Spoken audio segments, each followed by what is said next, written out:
Del Evangelio de San Mateo, dijo Jesús a sus discípulos: no les tengáis miedo, pues no hay nada encubierto que no haya de ser descubierto, ni oculto que no haya de saberse. Lo que yo os digo en la oscuridad, decidlo vosotros a la luz, y lo que oís al oído, proclamadlo desde los terrados. Y no temáis a los que matan el cuerpo, pero no pueden matar el alma. Tened más bien a aquel que puede llevar a la perdición alma y cuerpo en la gehenna. ¿No se venden dos pajarillos por un as? Pues bien, ni uno de ellos caerá en tierra sin el consentimiento de vuestro Padre. En cuanto a vosotros, hasta los cabellos de vuestra cabeza están todos contados. No temáis, pues, vosotros valéis más que muchos pajarillos. Que por todo aquel que se declare por mí ante los hombres, yo también me declararé por él ante mi Padre que está en los cielos. Pero a quien me niegue ante los hombres, le negaré yo también ante mi Padre que está en los cielos. Podríamos poner un título a esta catequesis del Evangelio de este domingo 12 del tiempo ordinario.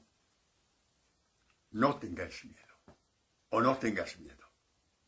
No tengas miedo. ¿Por qué dice Jesús, no tengas miedo? Porque previamente les ha dado unas palabras que los pobrecitos han temblado como una hoja de pino. Han temblado, sí. Han temblado porque les dice, os envío como corderos en medio de lobos. Les ha dicho, no está el discípulo por encima del maestro, ni el siervo por encima de su señor. Ya le basta al discípulo ser como su maestro, y al siervo como a su amo. Si al dueño de la casa le han llamado Belcebú, cuánto más a los de su casa. Si a Jesucristo le han llamado príncipe de los demonios, ¿qué pueden esperar los discípulos? Hay gente que piensa que ser discípulo de Jesús es para cultivar su narcisismo. Aquí estoy yo. Cuánto sé, cuánto he estudiado, cuánto hago por aquí, cuánto hago por allá. Soy el brazo derecho de la parroquia, soy el brazo derecho de este movimiento. Pero bueno, ¿de qué vas? Si a Jesucristo le llamaron príncipe de los demonios. Es que pues el golpe va a ser muy fuerte. Mejor prepararse ¿a qué? ¿A sufrir? Pues tampoco voy a decir eso. A tener a Jesucristo como tu buen pastor. El que está contigo. Pase lo que pase. En las buenas y en las malas. Porque, repito, Jesucristo nos envía exactamente igual, salvando las distancias, por supuesto, como su Padre le ha enviado a él, como cordero en medio de lobos. ¿Dónde están los lobos? Pues los lobos somos tú y yo, es la humanidad. Es la humanidad que ha dado espaldas a Dios, que ha dado la espalda a Dios. La espalda a Dios como la dio el pueblo de Israel. Y a fuerza de dar la espalda a Dios, pero como aún así su voz seguía resonando, quisieron apagar la voz crucificándole en la cruz. Es impresionante porque esto os lo he dicho otras veces ya, ¿no? Os lo he dicho otras veces, quisieron apagar su voz y cantaron victoria. Y así estaban los sumos sacerdotes, los escribas, los fariseos, tantísima gente, los mismos que gritaron a Pilato, crucifícale, no lo queremos ya entre nosotros, estábamos muy bien como estábamos antes, ya basta, qué evangelio ni qué narices, estábamos muy bien con esa ley que no podemos con ella, pero bueno, para salir del paso, ¿no?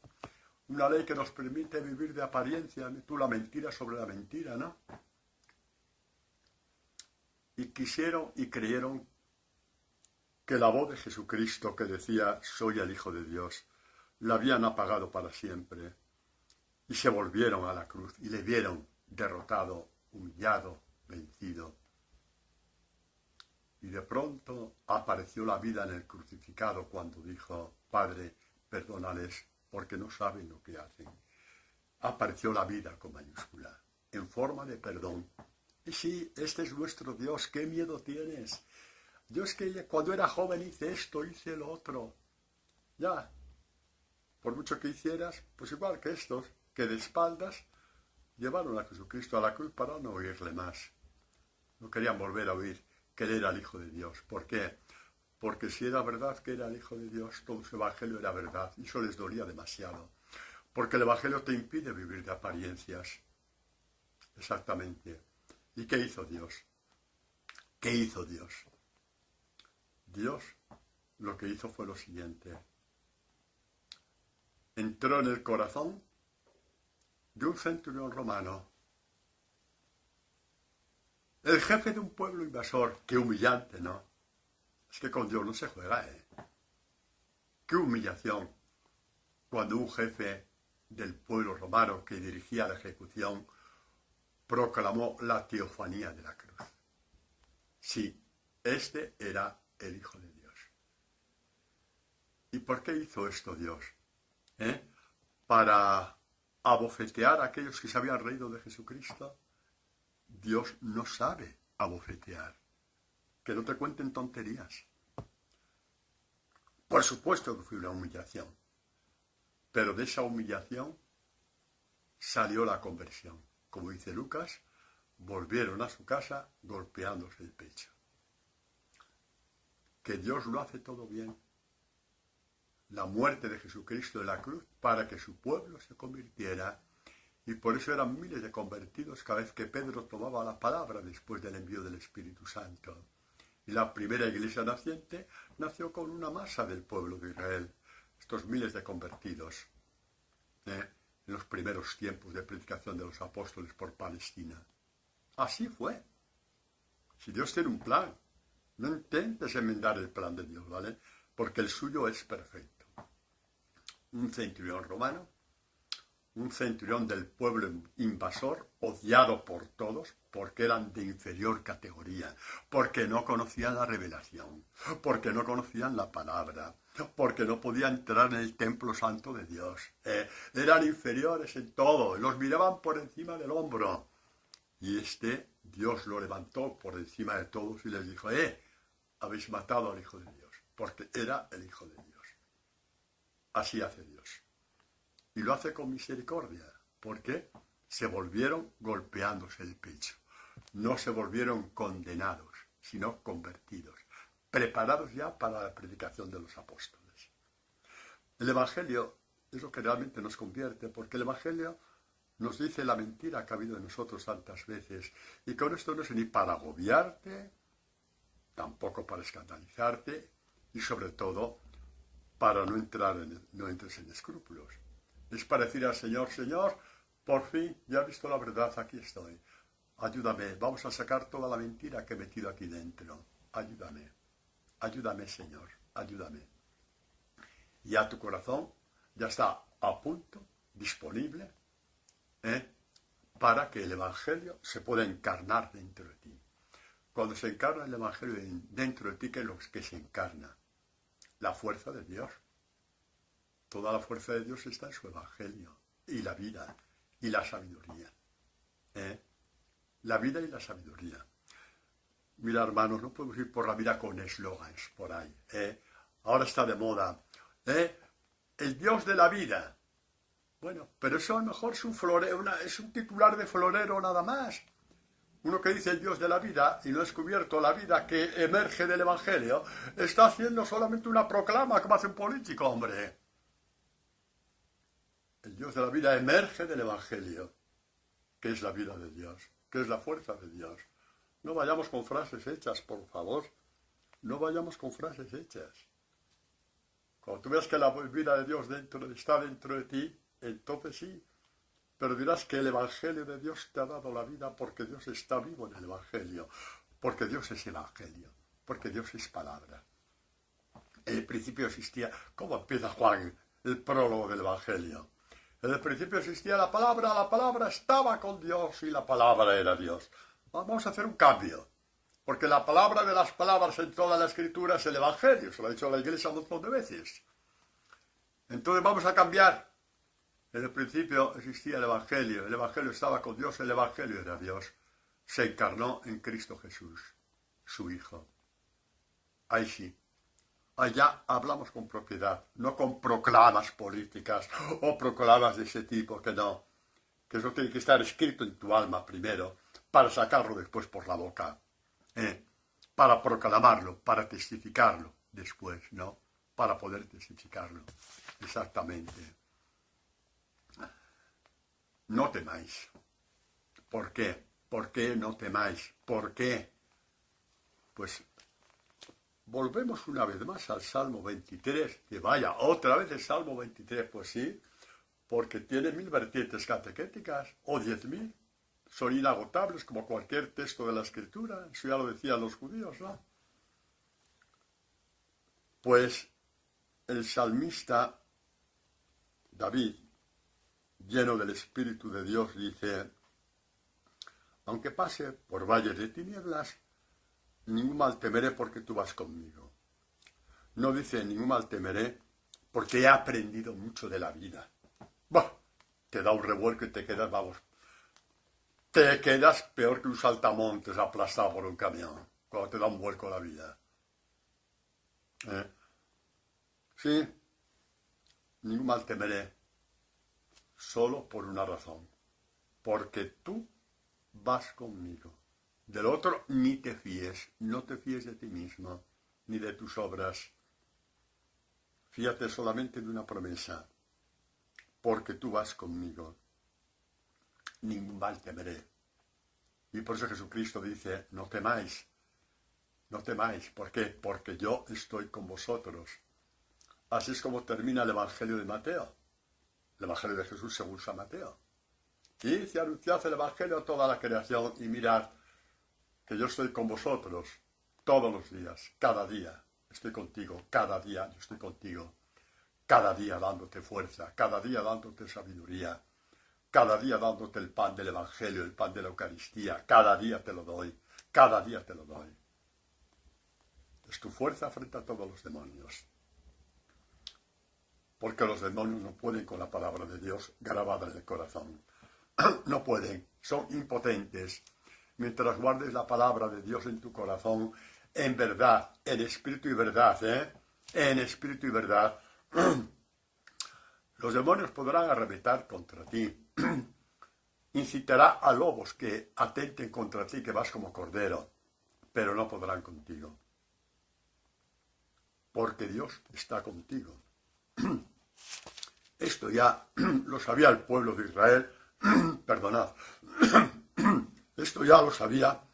Oye, el demonio no quiere que predique y me pone esto en la garganta, pero se va a fastidiar, lo siento mucho, se va a fastidiar. A ver, eso, ya se fastidió, ya pasó la flema. Seguimos, ¿no? Os habéis reído, Bueno, pues que os aproveche y seguimos. Pues decía eso, ¿no? Que esto ya lo sabía el pueblo de Israel. Mirad cuando Dios llama a Jeremías, ¿no? Una figura profética, pues bueno, ya la conocemos, ¿no? Nos tenemos que mirar muchas veces en él. Jesucristo, Dios le llama a ser profeta en Israel y tiene pánico, porque sabe muy bien cómo terminan los profetas, sabe muy bien cómo termina un hombre que habla palabras de verdad de parte de Dios, no de parte de sí mismo, en un pueblo que está abrazado a la mentira. Lo sabe muy bien. Total que cuando le dice, antes de haberte formado en el seno materno, le dice Dios a Jeremías, yo te escogí, y el pobre Jeremías no sabe cómo salir, no le apetece, está muy tranquilo en su casita, está muy tranquilo en su casita haciendo lo que tiene que hacer, cultivando cebollitas y patatas y gallinitas, no quiere saber nada más, ¿no? Y le dice, oye, que soy un niño nada más, soy un muchacho, hombre. A lo mejor no era un muchacho, pero decía, es que no sabía hablar, pues no tenía facilidad de palabra, ¿cómo soy yo para hablar? Que no puedo, que tal, que cual. Y le dice Dios, no digas soy un muchacho. A donde quiera que yo te envíe irás, y todo lo que te mande dirás, no les tengas miedo. ¿Por qué dice Dios, no le tengas miedo? Porque la escucha de muchacho no era más que una escucha. Me dices eso porque tienes miedo y me parece muy bien que tengas miedo. Porque si tienes miedo quiere decir que la obra no es tuya sino mía. O sea que empezamos bien. De acuerdo, tienes miedo, pero ya te digo yo. Yo estoy contigo para salvarte. Hasta los mártires cuando murieron, murieron iluminando a sus verdugos. Eso os lo he dicho muchas veces, ¿no? Os lo he dicho muchas veces. Y Jesucristo cuando murió, pues también os lo digo, ¿no? Dios se sirvió de lo peorcito que había en Israel. Un centurión romano que había dirigido la ejecución de Jesús por orden de Pilato. Y Pilato accediendo a la perversidad del Sanedrín y de todo el pueblo de Israel que gritó, crucifícale. No, sí fue, ¿no? Sí fue. Y Dios suscitó en el corazón de este centurión romano un hombre odiado por el pueblo de Israel por dos cosas. Primero, por ser un jefe del pueblo invasor de esta tierra que Dios les había regalado. Y segundo, por no ser del pueblo elegido, no ser hijo de Abraham. Ay, Dios mío.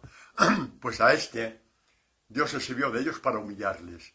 Cuando dijo, este era el Hijo de Dios. ¿Y por qué les humilló? ¿Por qué les humilló Dios? Para vengarse de los hombres. Dios no sabe vengarse. Que nadie te engañe, que nadie te mienta. Dios suscitó eso para convertirles. Y por eso que dice Lucas, que inmediatamente después que dijo el centurión, este era el Hijo de Dios, se volvieron golpeándose el pecho en actitud de conversión. Preparó su corazón a la primera predicación de los apóstoles, de Pedro concretamente, pero también los demás, después de recibir el Espíritu Santo. Mirad que decía que se convirtieron miles de personas, decía multitud de sacerdotes, los que habían movido al pueblo para gritar, crucifícale. Este es nuestro Dios. ¿Qué es eso de Dios vengativo? Mientras tengas un soplo de vida podrás convertirte a Dios. Mi consejo, no esperes al último soplo de vida, ¿eh? No esperes, este es mi consejo. ¿Por qué? Porque a lo mejor no llega el soplo de vida. No soy yo para que meterme en esto. Porque cuando uno se convierte a Dios, después de años de estar ahí, en las afueras de Dios, llamémoslo así, en las afueras de Dios, o de espaldas a Dios, dice lo mismo que dijo San Agustín. Qué pena, Señor, que te encontré tan tarde. Tarde te amé, belleza infinita, tarde te amé. ¿Dónde estaba yo? En mis cosas, cuando tus cosas están llenas de vida. Tarde te amé. Por eso os digo, no esperéis al último soplo de vida, primero porque no sabemos, y segundo, porque te pierdes el pastel de la vida, porque la vida con Dios es un pastel. Aunque vivas perseguido, el Dios fuego dentro de ti no te lo podrá arrancar nadie. Nadie te lo podrá arrancar. Bueno, seréis odiados por mi causa. Esto ya lo sabemos, ¿no? Seréis odiados por mi causa. Lo dijo tantas veces Jesús. Seréis odiados por mi causa. ¿Y por qué? Porque llevamos una cruz en la frente que dice que somos discípulos. Pues no, no es por eso. Eso a la gente le importa un pepino. Que tú lleves un signo, es bonito que lo lleves, cuidado, que lleves una cruz en la solapa, es muy bonito que lo lleves, ¿eh? O una cadena, o cualquier cosa, me parece muy bien. Pero por eso no te van a odiar nunca. A la gente ni el va ni le viene. Te van a odiar por lo siguiente, porque uno que vive abrazado al Evangelio entra en esto que dice Jesús antes de ir al huerto de Getsemaní, capítulo 17 de Juan. Jesús habla con el Padre y dice que proteja a los discípulos porque va a venir un vendaval sobre ellos. ¿Qué vendaval? Se van a escandalizar de que el Hijo de Dios caiga en tierra, en el huerto de los olivos, que sea condenado. Se van a escandalizar. Se le van a caer este castillo de fuegos artificiales que se habían montado cuando empezaron a seguir a Jesús. Igual que nosotros, ¿verdad que sí? Sí. Entonces, Jesús le dice al Padre que les proteja y les dice, yo les he dado tu palabra. Esto es una palabra de protección de Jesús para los discípulos de generación en generación, también para nosotros. Si es que realmente tenemos en el corazón esta única motivación de vivir, que es la de llegar a ser discípulos de Jesús. La única no, pero es la más importante y la que ilumina a todas las demás. Dice, yo les he dado tu palabra y el mundo los ha odiado porque no son del mundo, como yo no soy del mundo. ¿Por qué? ¿Por qué odia el mundo a un hombre que vive según la palabra de Dios? Porque la palabra encarna dentro de sí la sabiduría de Dios, que no es la sabiduría del mundo. Y eso choca y eso denuncia. Un hombre que vive la palabra de Dios, aun sin hablar, denuncia. Porque la luz está ahí. No, porque la luz está ahí. Y es la sabiduría de Dios que se sobrepone. Mirad, la sabiduría del mundo esencialmente es una sabiduría pues que la vimos en Adán y Eva. Adán y Eva prefirieron su palabra, inducida por Satanás, como siempre, a la palabra de Dios. ¿Por qué? Porque se dejaron llevar por los sentidos exteriores. ¿Qué vio Eva? La manzana, que lo mismo daba que fuera la manzana, que fuera un piano, que no es cuestión de manzanitas, que daba igual que fuera una manzana o fuera un piano. Daba exactamente igual, era agradable a la vista. Y excelente para alcanzar sabiduría. La sabiduría de los sentidos es lo que domina el mundo. Y cuando hay un grupo de personas que vive según la sabiduría de Dios, es decir, según los sentidos del alma, como dice San Agustín. ¿Y qué pasa con los sentidos del cuerpo? Utilízalos también, pero están al servicio de los sentidos del alma. Y esto chirría al que es esclavo de sus sentidos. Chirría, te arrincona y todo lo demás. ¿Y qué haces tú? ¿Llorar como una Magdalena? No. Alegrarte en Dios. ¿Por qué? ¿Porque es un masoquista? Tampoco. No seas tonto. Porque Jesús está contigo. De la misma forma que el Padre estuvo con Jesús. Cuando dijo, ¿no? Antes de ir a Getsemaní, llega el tiempo que me vais a abandonar todos. Pero yo no estoy solo. Me dejaréis solo. Pero no estoy solo. Mi Padre está conmigo. Seguimos la misma pauta, la misma pauta, la misma pauta. Y por eso dice Jesucristo también en esas catequesis, mi Padre os quiere porque me queréis a mí. Mi Padre os quiere, os considera como hijos, porque sois mis discípulos. Lo que nos perdemos cuando entramos en el Evangelio, lo que nos perdemos con no sé qué promesas de aquí para allá, por muy ciertas que sean, porque todas son infinitamente menores que las del Evangelio. Mi Padre os quiere porque me queréis a mí. Es que no se puede pedir más de la vida. No se puede pedir más de la vida. No vale la pena poner toda tu vida en el asador para que esa promesa se cumpla en ti. Mi Padre te quiere porque me quieres a mí, porque luchas por ser mi discípulo con tu debilidad. Pues claro, así llamé yo a los discípulos, a mis discípulos, débiles como eran, hijos de este mundo, buscando la gloria de este mundo. Y tuve que morir para darles mi espíritu. Y todos murieron predicando el Evangelio.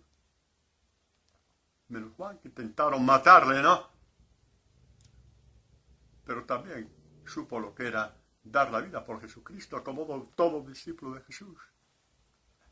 Así es. Es muy bonito en este contexto, es muy bonito lo que dice Jesús. En las mismas catequesis de la última cena, no os dejaré huérfanos, volveré a vosotros. No os dejaré huérfanos. ¿Qué significa esto? ¿Quién es el huérfano en la Escritura? El que no puede valerse por sí mismo, el desvalido, el que está a merced del poder de los demás, el que no tiene ningún poder. Incluso huérfano significa despojado. A Jesucristo le despojaron de todos sus honores, de toda su dignidad, primero a lo largo de toda su vida, diciéndole todo lo que dijeron, que no voy a repetirlo, y segundo, despojado en la cruz. No os dejaré huérfanos, como mi Padre no me dejó huérfano a mí. Como mi Padre no me soltó de la mano incluso cuando estaba siendo crucificado.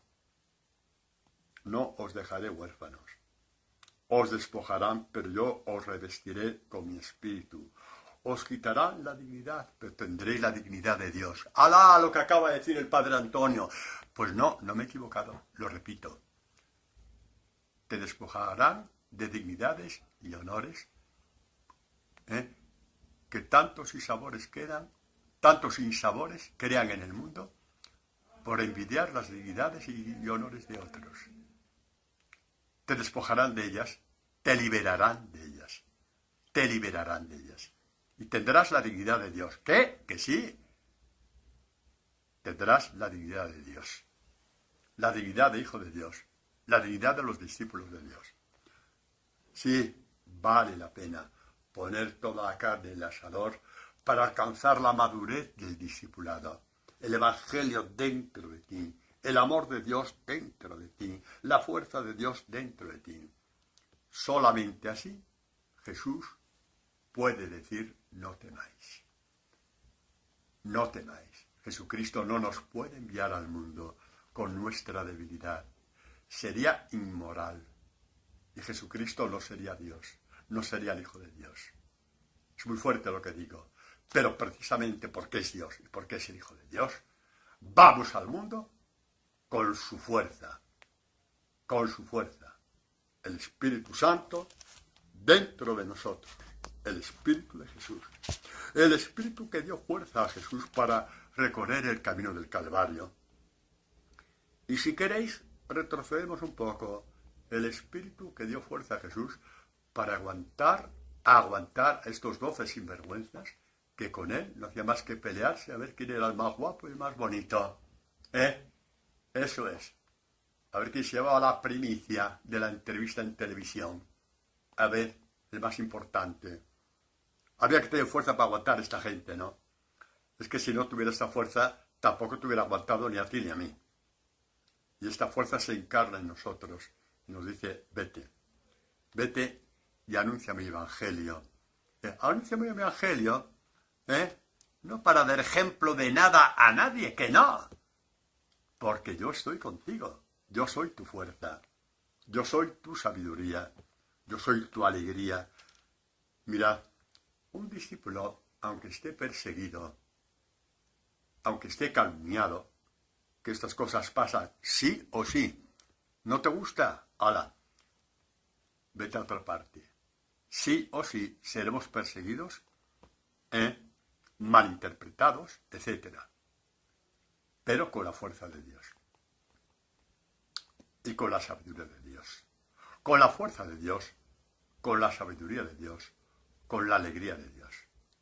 Por eso un discípulo siempre tiene a tope la fiesta de Dios en su alma.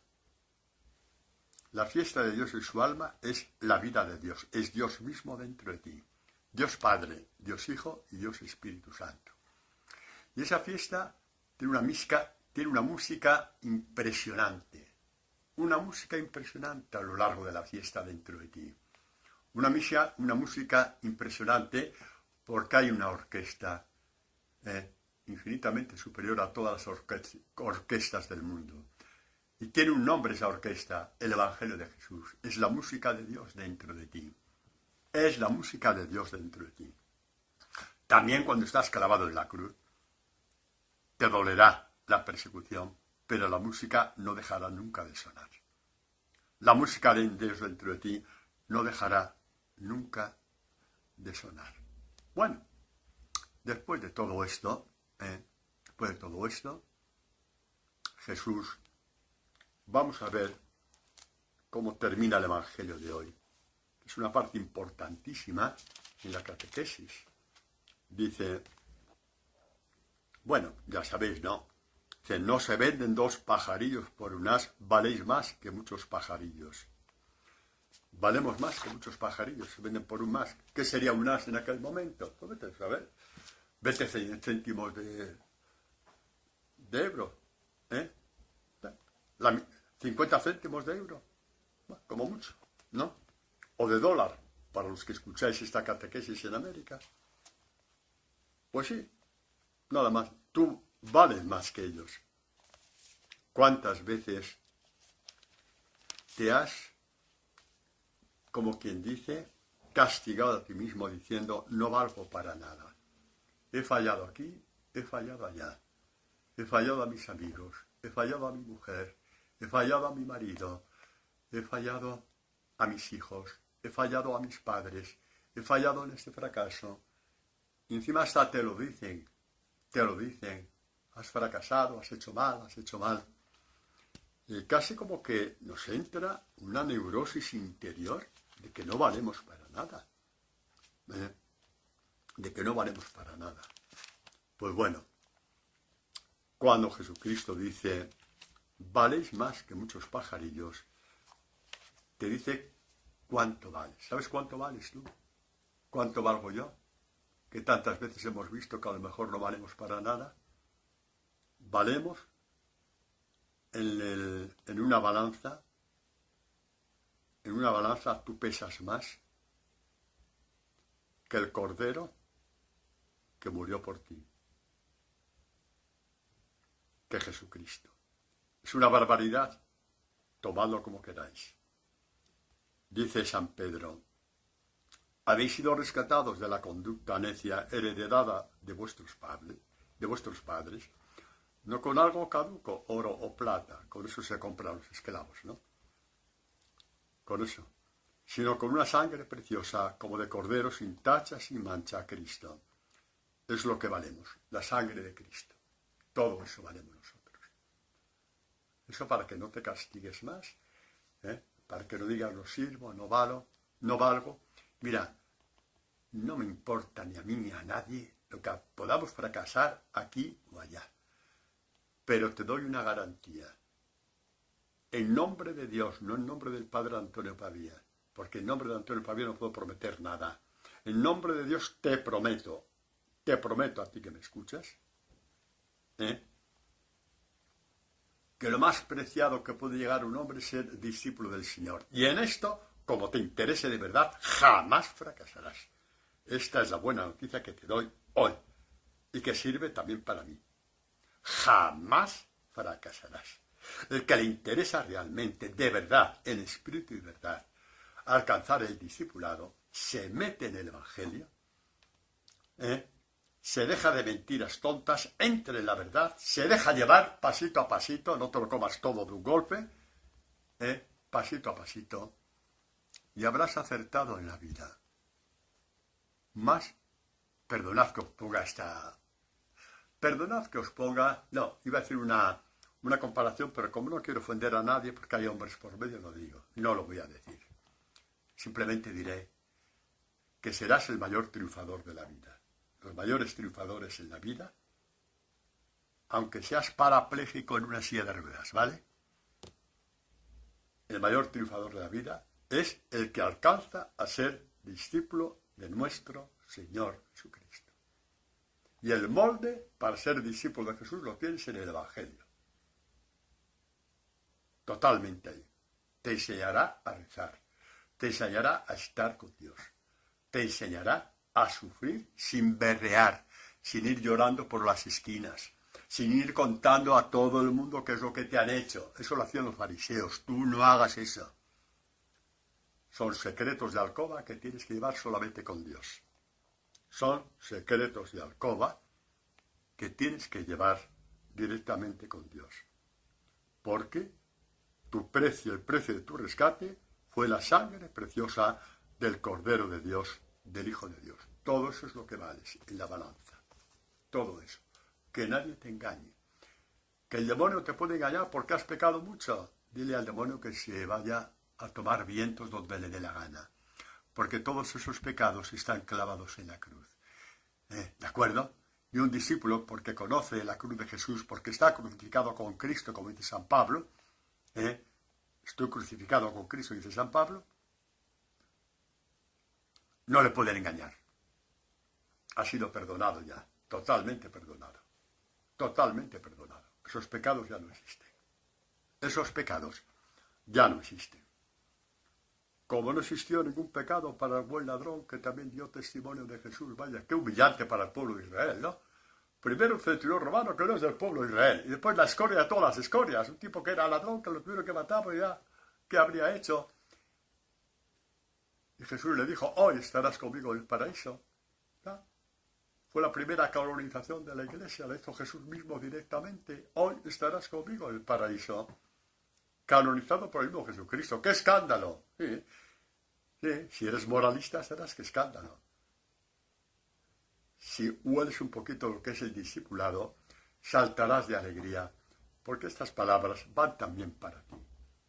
Porque el hoy de Dios sobre ti es cuando el Evangelio está encarnado dentro de ti. Ya conoces la fiesta de Dios. ¿De acuerdo? Eso es. Bueno, pues al final del Evangelio de hoy, Jesús dice a estos buenos hombres que todo aquel que se declare por mí ante los hombres, yo también me declararé por él ante mi Padre que está en los cielos. Pero a quien me niegue ante los hombres, le negaré yo también ante mi Padre que está en los cielos. Bueno, aquí hay que hilar muy fino.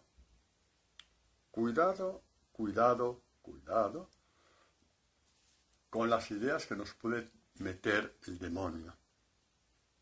Por los escrúpulos y miedos ancestrales que nos puede meter el demonio, porque a lo mejor es posible, o muy probablemente, alguna vez negaste a Jesucristo delante de un grupo, delante de una asamblea, delante de unos amigos, cuando hablaron mal de él, mal del Evangelio, mal de esto, mal del otro, y a ti te dio miedo, tuviste cobardía, no querías perder el buen nombre que tenías en ese grupo con los amigos, hiciste como que no habías oído. ¿Cuántas veces, no? Que culpan a Dios del mal de este mundo. Este Dios es un monstruo, ¿cómo deja morir a ese niño? ¿Cómo deja esto? ¿Cómo deja lo otro?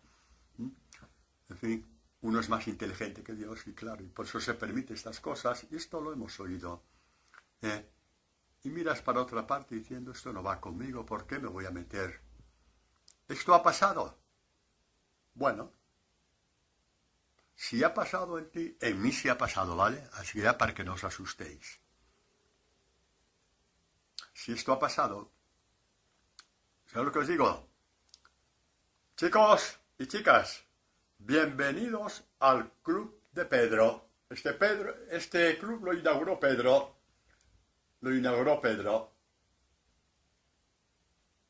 El que negó a Jesús 3 veces. Tenía demasiado apego a su vida, a su propia estima, a su dignidad, como para decir que conocía a Jesús. ¡Ay! ¿Qué pensáis? ¿Que las reacciones de Pedro estaban ahí, como algo raro? No, hombre, no. Nos alcanzan a todos de una forma o de otra. Así que, repito, alegraos. Bienvenidos al Club de Pedro. ¿Por qué? Bienvenidos al Club de Pedro. ¿Por qué? Nos tenemos que alegrar de haber renegado. No estoy diciendo eso, cuidado, No creo que Pedro se alegrase de haber renegado a Jesús. Lloró inmediatamente. ¿Por qué digo bienvenidos al Club de Pedro? Porque Jesús siguió contando con él. Pero ya con los pies en la tierra. A lo largo de la Eucaristía, ¿qué le había dicho Pedro? Porque no tenía los pies en la tierra, porque no se conocía a sí mismo. Porque creía que podía prometer. Pobre Pedro, que creía que podía prometer. Te seguiré, Señor. Aunque estos más tuerzos no te quieran seguir, yo soy mejor que ellos, yo sí que te voy a seguir. Vale. Sígueme. Sígueme hasta que cante el gallo y tú ya te diré yo una cosita. Y cantó el gallo. Y Pedro miró a Pedro. Perdón, Jesús miró a Pedro. Y Pedro lloró. Lloró por haberle negado. Por no haber sido fuerte. Por no haber creído en Jesucristo. Creyó más en sí mismo. Lloró. Pero también sabía, lo más profundo de su corazón, que Jesús no le iba a rechazar. No sabía cómo ni de qué manera. Pero sabía que no le iba a rechazar. Lo sabía perfectamente. No sabía ni cómo ni de qué manera. Y lo recogió. Y como ya sabéis, ¿me amas? Vale, pues pastorea. ¿Me amas? Apacienta mis ovejas. Os dije una vez, ¿no? Como comenta San Agustín, esto de me amas, apacienta mis ovejas, que Jesús marca ahí el mayor signo de amor que un hombre, una mujer puede tener hacia él. Ser pastor, ser pastora, en tu grupo, en tu movimiento. Vete al seminario, empieza a ser pastor. Sí o no tengas miedo, hombre, no tengas miedo. No tengas miedo. Ay, es que yo no soy digno. Vamos a ver, chaval.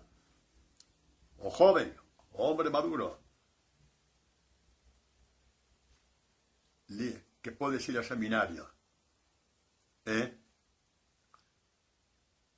seguramente que eres más digno que yo. Y Dios me llamó a mí. Así que tranquilo, ¿vale? Y me aguantó a mí, tranquilo. Y aguantó mis negaciones como las de Pedro, tranquilo. Y ahora estoy enamorado del pastoreo. Estoy enamorado de apacentar ovejas. Es lo que me da la vida. Yo no predico por sacrificio. No predico porque me mande nadie. Predico porque, como decía Jeremías, tengo un fuego dentro de mí, que si lo arranco, me muero, porque ya la vida no tiene sentido. Sí, estás pensando en pastorear, no tengas miedo. Vete, habla con tu párroco, con quien sea. Llama a las puertas del seminario. Porque el mayor amor que tú puedas dar a Jesucristo es apacentar sus ovejas, no las tuyas. Apacienta mis ovejas. Significa un signo de confianza de Dios hacia ti. Hacia ti no valgo para nada. Bueno, ¿y qué valía Pedro? Es que no solamente le restituyó, es que le restituyó como cabeza de la iglesia, como piedra de la iglesia. ¿Pero qué pensáis que es Jesucristo? Que tiene criterios humanos. Los criterios de Jesucristo son los criterios de Dios, que cuando te llama te dice, tú vales para mí. ¿Por qué? Y Jesucristo dirá, pues yo te daré lo que yo valgo a los ojos de mi Padre. Te daré mi sabiduría, mi fortaleza, mi luz, mi fuego. Apacienta mis ovejas. No tengáis miedo, no tengáis miedo. Y tú dirás, ay Padre, yo soy mujer, no puedo ir al seminario. Ya, pero tienes una parroquia, tienes un grupo, tienes un movimiento. Y sobre todo tienes un evangelio. Métete lleno. Soy un hombre casado. Lo mismo, métete de lleno en el evangelio. Y pide al Señor que te enseñe a pastorear según el evangelio. Pide al Señor que te enseñe a pastorear según el evangelio.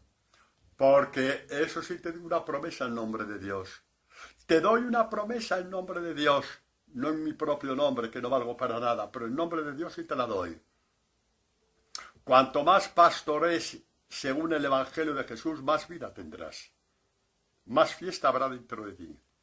Cuanto más pastorees en el nombre de Dios, más vida tendrás. Más fiesta de Dios habrá dentro de ti y más vida en nombre de Dios podrás dar a los demás. Y cuando des vida en nombre de Dios, ya no vas a ir por ahí llorando por las esquinas, qué mal está el mundo, qué mal está la sociedad, qué mal está mi parroquia, qué mal es... No, ese discurso ya te lo quitas, porque das vida, y como das vida, estás ya en la onda, en la órbita de Dios. Si Dios nos ha cansado del mundo, ¿quién eres tú para cansarte del mundo? Ojalá te cansase de tus pecados y te convertirías antes.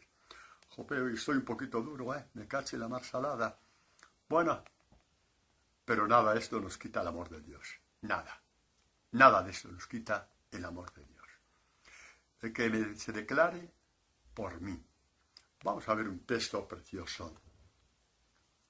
En esto de Dios que se declara a favor de los suyos. De los que testifican a favor de él. Vamos a hablar de Esteban, el primer mártir. Esteban, primer mártir, hay que entrar un poco de lleno en la figura de este hombre. Es muy bonito porque lo que significa el nombre de Esteban, Esteban significa corona. Esteban coronó su vida, dando su vida por Jesús y el Evangelio. ¡Qué nombre más bonito! Y es corona también, porque es una imagen de todo discípulo de Jesús, porque corona igualmente su vida con el Evangelio de Jesús. Así es como se corona nuestra vida. Así es como se corona. Pero bueno, este Esteban no parece, según se lee un poquito textos de la antigüedad, de que haya seguido a Jesús desde el principio. Hombre, sabemos que no era apóstol, eso sí lo sabemos, pero juntamente con los apóstoles había otros que eran discípulos de Jesús y que les acompañaban también. Parece ser que Esteban no fuera de estos primeros seguidores de Jesús.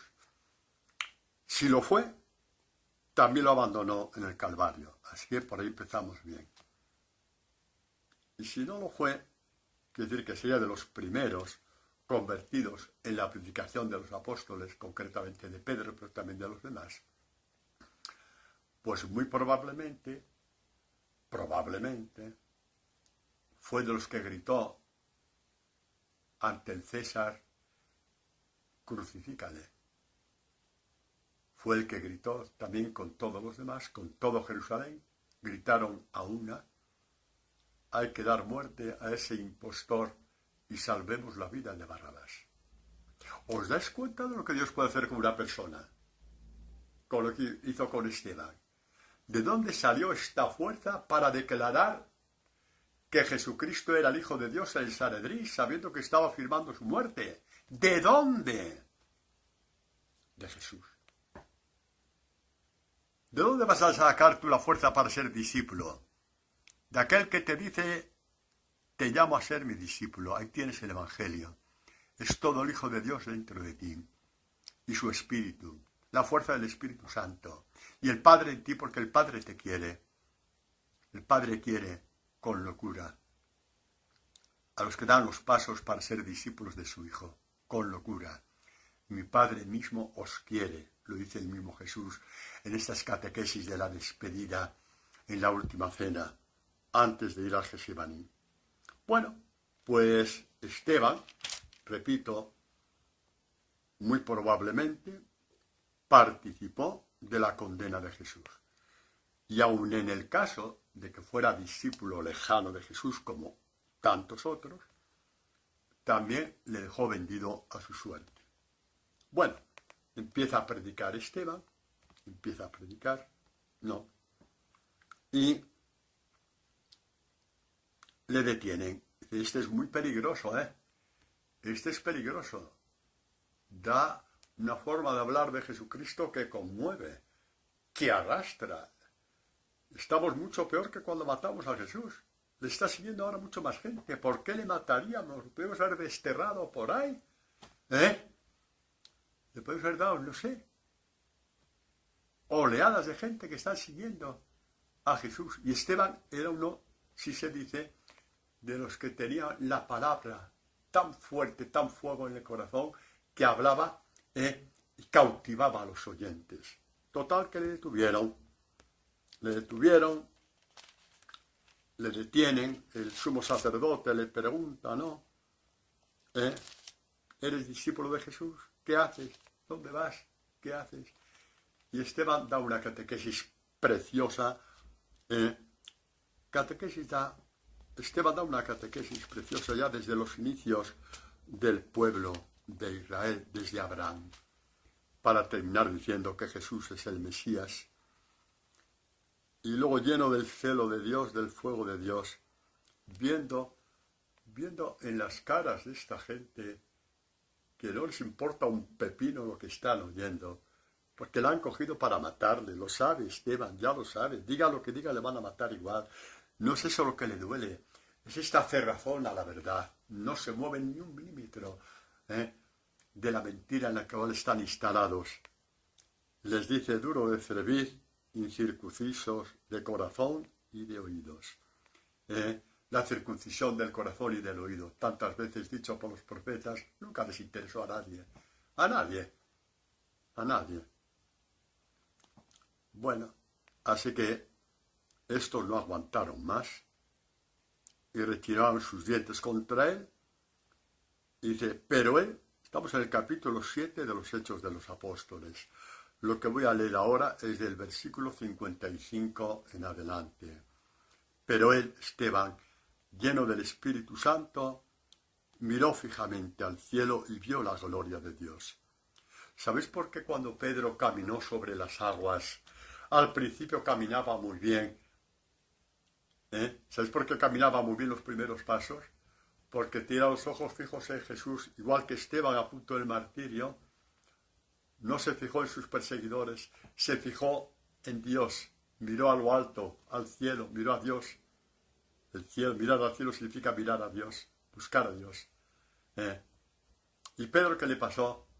Que mientras miraba fijamente a Jesús, caminaba sobre las aguas, igual que él, con la misma fuerza que él,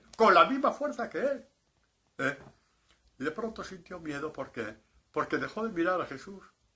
Miró hacia los lados y vio la fuerza del viento, el huracán y las olas y se hundió por dejar de mirar a Jesús. El día que dejes de mirar al Evangelio, tu debilidad podrá contigo. Mientras sigas mirando el Evangelio, tu debilidad se apoyará sobre la fuerza de Dios, sobre la roca. Esto no lo olvides nunca. Mirar el Evangelio es mirar a Jesús. Padre, y mirarlo en la Eucaristía, la plenitud de la mirada tuya sobre el Evangelio alcanza todo su esplendor cuando miras a Jesús en la Eucaristía. ¿De acuerdo? Es un proceso de plenitud. Pero mira el resplandor de Jesús en el Evangelio, que será tu fuerza. Miró al cielo y vio la gloria de Dios y a Jesús que estaba de pie a la diestra de Dios. ¿Qué significa Jesús de pie a la diestra de Dios? Algunos ya me habéis oído esta catequesis sobre la gente que estáis en Madrid, sí, los demás a lo mejor es la primera vez que la oís. Jesús de pie es la postura en que están los testigos en un juicio. Jesús está declarando ante el Padre que tiene ahí a su discípulo fiel. Mirad, es precioso. Esto es precioso. Me declararé por él ante mi Padre. Y Esteban ve la gloria de Dios Padre y a su Hijo de pie al lado del Padre, testificando. Es la postura de los testigos. Esto lo dicen los santos padres de la Iglesia, no lo digo yo, que soy bastante tontolón. Pero los padres de la Iglesia no eran tontolones y lo dejaron por escrito, llenos del Espíritu Santo, escribieron estas maravillas, testificando. Y dijo Esteban: estoy viendo los cielos abiertos y al Hijo del Hombre que está en pie a la diestra de Dios Padre, en pie, cumpliendo su palabra conmigo, testificando a mi favor. Yo que a lo mejor fui de los que grité, crucifícale. ¿Ves cómo hay esperanza para todos? Para ti que no te perdonas a ti mismo, que no te das esperanzas a ti mismo, porque a lo mejor has matado a alguien. Olvídate de eso. Olvídate, vete al Evangelio. Jesús declarará a tu favor. Sí, el Hijo del Hombre está a la gloria de Dios. Claro, esto ya fue el máximo de los máximos que podían escuchar esta gente y le mataron. Pero vamos a ver los gestos delicados de Dios. Nadie tan delicado como Jesucristo con sus discípulos. Ningún hombre podrá ser tan delicado contigo como lo fue Jesucristo con Esteban. Si lo fue Jesucristo con Esteban, lo será contigo si tú le dejas, ¿vale? Si tú le dejas. Si tú le dejas. Si tú le dejas. No te mires tanto a ti mismo que, en fin, las cosas, mis pecados, mis problemas, mis tristezas. Mira a Jesucristo, porque nadie tan delicado como es. ¿Qué hizo con Esteban en las delicadezas? Le dejó los signos visibles de su propia entrega en la cruz. Eso es amor. Le dejó estos signos. ¿Qué signos le dejó? Pues vamos a verlos, que son muy bonitos. ¿Cuáles? Primero, Jesús lo sacaron fuera de Jerusalén para matarlo, ¿no? ¿De acuerdo? ¿Por qué? Porque Jesucristo no era más que una basura y no podía manchar la ciudad santa de Jerusalén. Vaya a ver, estos hombres santurrones, qué bien lo hicieron, ¿no? Y Jesucristo glorificó el Calvario, pero lo sacaron fuera de la ciudad para no contaminar con sus blasfemias, porque había blasfemado según ellos. Pues Esteban coge este signo de Jesús y lo sacan fuera de la ciudad. ¿Cuál es la otra? La otra, Jesucristo cómo murió, perdonando. No, Jesucristo murió, vamos a ir por partes, ¿no? Igual que Jesús, con el triunfo y la victoria, proclamando el triunfo y la victoria. ¿Qué victoria proclamó Jesús? Padre, en tus manos encomiendo mi espíritu. Ahí sí que no lo pueden tocar. Mi espíritu transfigurado, la transfiguración de Jesús, la resurrección, en tus manos. Las manos de los hombres eso no lo podrán tocar nunca. En tus manos estoy, Padre. Encomiendo mi espíritu. Y Esteban murió igual. ¿Qué dijo en el momento de morir? Mientras apedreaban, dijo: Señor Jesús, recibe mi espíritu. También otro signo, Jesús. Padre, perdónales, no saben lo que hacen. Y Jesús y Esteban murió exactamente igual. Señor, no les tengas en cuenta este pecado. Oiga, los signos de la cruz de Jesús, Él quiso que quedaran grabados en la muerte de Esteban. Esto es amor perfecto. Este es el amor perfecto, el de Dios sobre ti. Lo tuvo sobre Esteban porque tú eres Esteban y yo soy Esteban. Coronamos nuestra vida, dando la vida por el Evangelio, dando la vida por Jesucristo. No les tengas en cuenta este pecado. En la muerte de Jesús, os dije antes, ¿no?, que se fueron golpeándose el pecho. Y la primera predicación de Pedro, ¿cuántos de ellos se convirtieron? Pues es que fue así. Y la muerte de Esteban, ¿cuántos? Pues no sé con qué datos, porque hasta ahí no llego, pero sí os digo que San Juan Crisóstomo, él sabría por qué lo dijo, pero no era ningún tonto, dijo, porque como San Pablo estaba participando, recogiendo las túnicas, los mantos de los fariseos mientras le lapidaban a Esteban, participó entonces, la facilitó la muerte de Esteban. Entonces dice San Juan Crisóstomo que la intercesión de Esteban por sus perseguidores alcanzó la conversión de Pablo. Y Jesús se la apareció en el camino. ¿Qué datos tendría nuestro querido San Juan Crisóstomo? No lo sabemos. Pero sabemos que la intercesión por tus enemigos, cuando te están matando, es siempre eficaz. Es siempre eficaz. Esteban, Jesús se declaró a su favor delante del Padre. ¿Qué podía decir el demonio? Este gritó, crucifícale. Este gritó a Barrabás. Este gritó, esto es inmundicia, es basura. Lo sacamos de Jerusalén, que es nuestra ciudad santa. No la puede contaminar un pringao como Jesús. Vale, de acuerdo y tal. El demonio posiblemente no podía recordar esas cosas. Y entonces vino Jesús y le puso los signos de su muerte. Mayor testimonio de amor de Dios hacia un hombre no lo hay más que este. ¿Me entendéis lo que estoy diciendo, vale?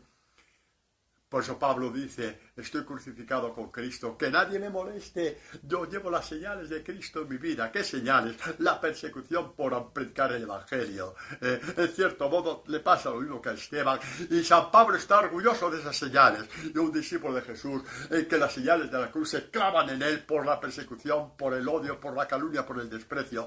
Tiene el mismo orgullo que Esteban, y tiene el mismo orgullo que Pablo. Y si te pasan estas cosas y lloras con el vecino o la vecina o con tu cura o con tu monja o con quien sea, no has entendido nada del Evangelio. No sabes lo que Jesús ha hecho con Esteban.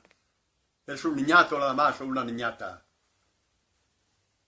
Mira a Jesús, igual que Esteban, al cielo, que Jesús está declarando a tu favor, diciendo, este es mi discípulo. Este es mi discípulo. Y terminar diciendo, no temáis, no temáis. Y cuando dice en otro texto de Lucas, no temáis, pequeño rebaño. Eso es. Queremos ser en un pueblo de 7.000 habitantes, 7.000 discípulos. Para eso es. Para que todos nos aplaudan y todos nos lleven en hombros, que no va a ser nunca así. Estemos donde estemos, seremos un pequeño rebaño. En tal parroquia o en la otra. En tal diócesis o en la otra, en tal misión de América, de África, de Asia, de China. Siempre seremos un pequeño rebaño. Y pequeño rebaño que vence al mundo. No temáis, yo he vencido al mundo. Pequeño rebaño que ha vencido al mundo. Porque somos esa luz fuerte que cuanto más se ataca, más grande se hace, más ilumina, y más hombres y mujeres llevan a ansiar el discipulado. Este es nuestro Dios. Hijos míos e hijas mías, permitidme que os llame así, no tengamos miedo. Jesús y su santo evangelio están con nosotros y el Padre de Jesús nos quiere, como él mismo dice. Es nuestro Padre, nos quiere. El evangelio es la fuerza de Dios y la sabiduría de Dios. Con él tenemos todo, absolutamente todo, lo que podemos aspirar en nuestra santa vida. Amén.